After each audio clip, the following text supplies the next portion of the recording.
Hello, welcome to my channel. My name is Opie, and Opal, and Jimmy, and Travis, and Carl, and I can't keep them all. I can't keep us all straight, okay? I have DID, so I don't know who I am half the time. I am not picking my nose. I just have an itch, okay? Leave me alone. This morning when I woke up, Hecate was sitting at the end of my bed, so that was cute. Oh, kitty. I have a kitty right there. Yeah, so she was sitting at the end of my bed. Normally, I sense the presence of the deities I work with. I have never in my life. And I did, mind you, I did not just like sit up and open my eyes and there she was. I was not dreaming. I literally got up to use the restroom because it was postpartum periods, okay? Sorry, that's TMI if you're a man. What are you doing? I'm just kidding. Sorry. TMI. But I had to flee. I had issues to resolve. Well, I was resolving them. My son woke up and he started crying. And so then this one, that one came to like meow at the door. I said, I hear him. I'm working on it. So I leave. I solve my issues. Okay. I go back into my room and there she is sitting at the end of my bed. And at first I was like, whoa, did my boyfriend get home earlier? But like he worked till 3 p.m. today. He works overnights and he was not supposed to be home. So I was like, oh my God, what are you doing here? And it was Hecate sitting there, just like a big shadow lady, just sitting there cross-legged. And she said, the baby's crying. I'm like, girl, I know. Why are you in my bed? So anyways, that was some clairvoyance I was not prepared for on this early morning, but there we are. So Hecate has been in my life this week. She has been, oh my God. She's been just kind of chilling, waiting at the door. And I was like, okay, just give me till the weekend. Guess what? It's the weekend. So she's like, all right, let's talk. And I don't know about you, but if you've ever worked with Hecate before, it's a trip. Okay, it's a whole ass trip. And I was not mentally prepared for that. And so I've been kind of procrastinating because she likes to bring up trauma. And personally, I don't like to face my issues. So I like to keep that box locked, sealed, and in the basement. And I don't go in the basement. I bury it in the basement. And that's why I have DID. See, the DID head looks something like it. It was a storage room, and with Hecate's help, she is the mother that comes into your bedroom, and she's like, "All right, let's clean up this mess." And you're like, "I cleaned it. I cleaned it." And then she like opens the closet, and everything comes tumbling out, and she's like, "Did you now? What's this?" And she'll like grab a box, flies buzzing around it, and she'll like open it up, and you're like, "No, close that," and she's like, close that. And you're just like arguing over this box because you're like, we don't need to look in there. We don't. Okay? We don't need to look in there. And she pulls it out and she's like, oh, what's this? Your sense of belonging? Oh, what's this? The subconscious mind? Your demons? Everything that scares you? Everything you hate about yourself? What's this? What's this, my little hedgehog? With your little spikes to protect yourself. You wearing your pretty little dress so you blend in. And your, what is it? Your need to belong. Your little identity that you like. Your persona that you project. It's the noose around your neck. And look at this face. She's like... Like, I was like, no, please, Hecate, please. Please. And she came and sat down on my bed and was like, it's the weekend. Let's get up. So here I am. I'm freezing all of a sudden. So shout out to winter in the fucking Antarctic. It's not the Antarctic, it's New York, but you get the point. Okay, so I've got a few decks here. I'm feeling like the need to switch, but maybe a few more from this one. She has been vibing with this deck. Okay.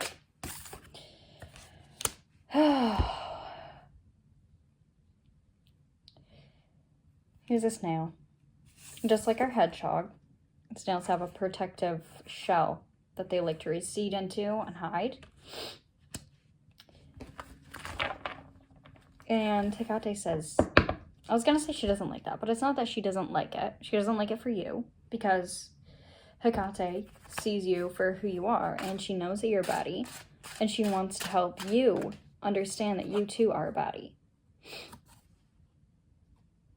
She wants you to look at yourself with love, and with love, we are going to open this box, buzzing with flies, and we're going to look.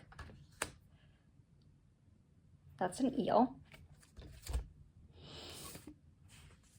Okay, we don't like eels.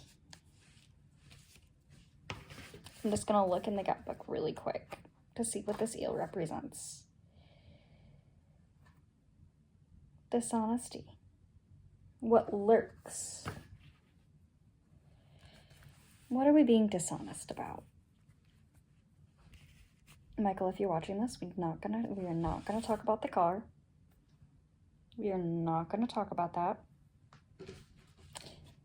Yes, there was an incident, okay? I hit a pole, okay? It wasn't that bad. It was just a little scrapey scrape. We covered it up. It was fine. But then he noticed, and I was like, fuck. But he said, I don't give a shit. And then he bought me chips and dip and see, because he sees that box that has flies buzzing around it, and he doesn't see flies. You do have a community of people that do see you, that do love you, and they want to see what else is under the bed. Because I think some of the things that we've hidden down there are talent,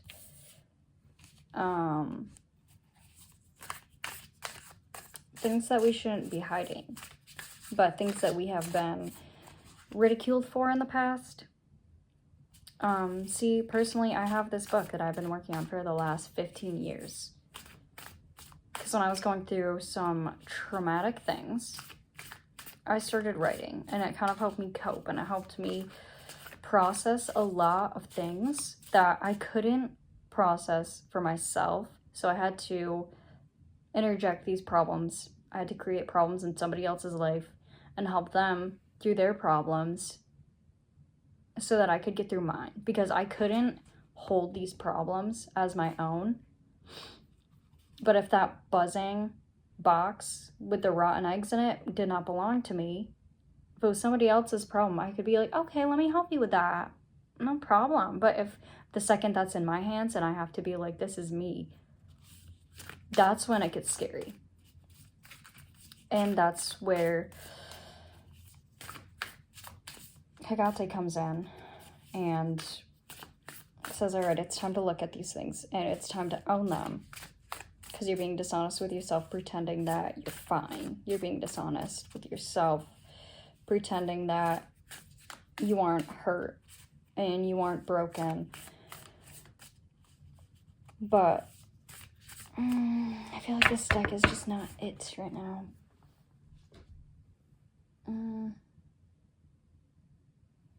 I'm going to use this one a little bit more. I think I'm losing my train of thought just a little bit here. I think what's caused this fear, we have very valid reasons. I have valid reasons for having DID. I have valid reasons for having 17 different personalities that I can't even identify. Oh my god, there's a bunny out there. Also, I feel like I need to burp. I feel like this happens with a lot of people when they're doing this stuff. Maybe it's Hecate's energy, or it's just throat chakra energy, or it's the heart space chakra. I don't remember the exact terms, but that's okay. Third eye energy. Hecate is here. Okay, I'm going to explain this very quickly. Hecate, mythologically speaking, resides in Hades. She is in hell, and she takes care of, not the devil dogs, what is it called? Cerberus, you know him. And people are like, oh my god, she's a demon, she's scary, but it's not that she is a demon. She crawls into these places with, this looks like there's like cobwebs all over. She's the one that shines a light in the darkness. We crawl under that bed, we crawl into that storage room.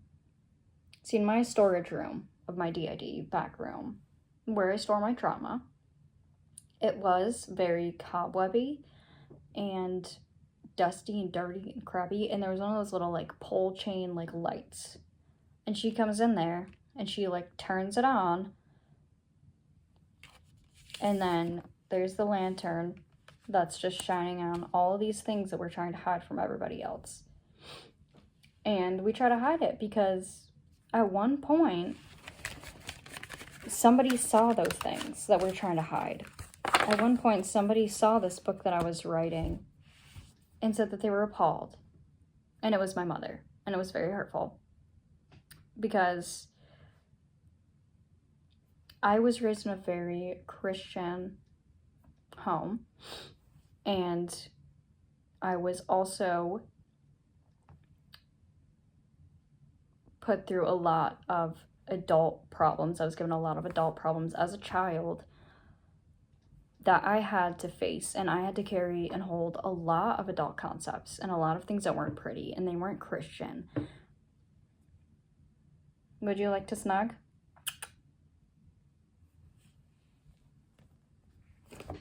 So, of course, my mind wasn't going to be innocent, and it wasn't going to be, there's that Bible verse that's like, whatever things are pure and good and lovely. My mind wasn't, because I had been introduced to a lot of things that were not. So in processing all these things, of course, my mind isn't going to be full of butterflies and unicorns. And that was not what a 12-year-old was going to be writing about, when that's not what a 12-year-old had experienced. So right there, when I was very, very young, my coping mechanism, the place I went for my safety, was threatened. And after that, I stopped talking about it. And I felt like I had to protect it, because that was the part of me where I was finding healing. It was a part of my life that was safe. It was a place I could go with characters and people that loved me. And it had been threatened. So I learned then that if there was something that I did like that, like writing or drawing or singing, this could be, like, I know a lot of people draw to cope. And it was threatened, so I held it very dear. And I did not share it with anybody else, because I could not handle the critiques. I couldn't handle the criticism. Here we have the Emily Dickinson card. Because to criticize, that was to criticize my soul. And if I wasn't safe in my reality, in my home, and if I wasn't safe within, if my soul wasn't safe, then where was I safe? Where could I go? And right there, we had a room that was created in my head. That's crazy. And I would just retreat into my head to be safe. And I learned not to, I didn't really talk a lot because I didn't want my thoughts to be criticized. I couldn't handle the criticism to myself. I only came out at night. I've always been a night owl. Because, you know, after everybody goes to bed, I would leave my room, I would find my snacks, I would live. I would watch my videos, watch my TikToks back when I, like, lived at home. This is as I, like, grew older, because Lord knows I did not have internet until I was, like, 17. But anyways, and even when I was younger, I would, after I went to bed, I would just, like, block the door off, read by flashlight, or write by, like, just me and my little keyboard, whatever. So I learned very young that if I wanted to be safe, I needed to be alone. And I think a lot of us in this collective have experienced that. So Hecate is here wanting to help us remember who the fuck we are. And just think, if we were safe, if we experienced all that trauma and that scary stuff and we found a safe space within ourselves, and if that was safe enough for us in that scary world, just think of who that safe space could help. I hope that was like a tongue twister. And I'm not gonna lie, I'm not gonna BS you. I think a lot of us have gone through things that have torn that safe space apart and have torn us open, and we weren't able to feel safe within ourselves anymore. Honestly, to this day, as we grow up, we found that the world has not become friendlier. If anything, it's become scarier. And the more we've opened up, the more we've been criticized. And so at some point, we just give up and cry a little bit because we're tired of living in a world where we just want to be seen, we just want to be heard, and we just want to feel justified. Yet the only times we seem to be noticed is to be misunderstood. So it just brings us right back to when we were that child, when we had somewhere safe we could go and that was criticized. It takes us back to that time that we rearranged our rooms and cleaned and reorganized and ran to get our parents and say, hey, look what we did, like, so proud. And they come in and go, why did you do this? Because all they see is the mess that you made. They see the pile in the corner that you missed. They look in the closet where you stuffed all of your toys to, like, make you more floor space. And they're like, oh. And they just see a mess that they have to clean up. Because they couldn't let you exist in your own space for yourself. They couldn't just be like, wow, this looks great. And allowing Hecate to come into our back storage room is scary because we don't want that response again. Did I just say again? We don't want that we don't want that response again. There we go. But Hecate isn't here to pull out these unwanted things we've shoved under the bed. My phone just was about to die. Hecate isn't here to pull these boxes out and criticize them and say, look how ugly and look at this mess. This is the King of Cups.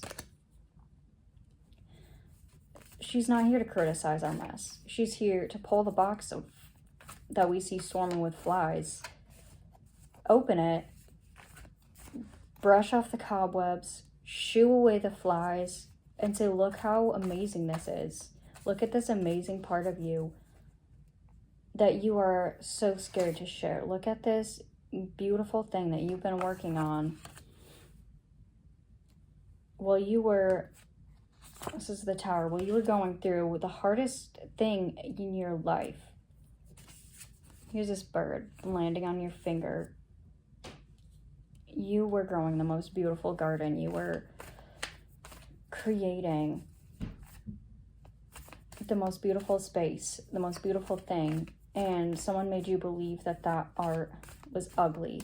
And you hid it. And you shoved it under the bed. So when you go into this back room in your mind where all your trauma is, she's here to pull that trauma box out and say, this isn't your pain. This is beauty. This is art. This is beautiful. Why are you hiding this? So she wants to take it out so we can look at it.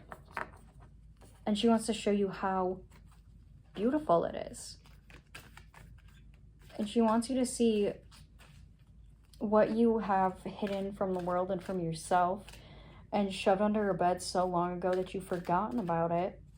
And she wants to remind you who the fuck you are.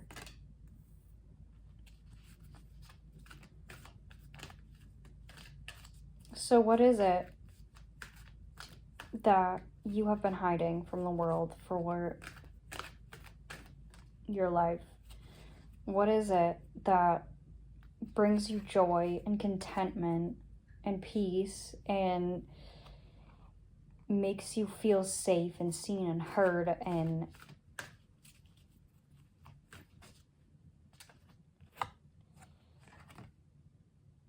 what have you created for yourself that you are too afraid to share with everyone else, that you're too afraid to share with the world?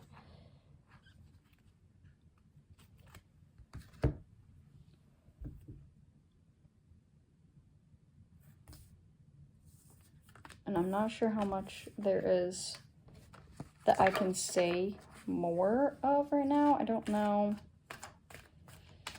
Is there anything we want to add to that?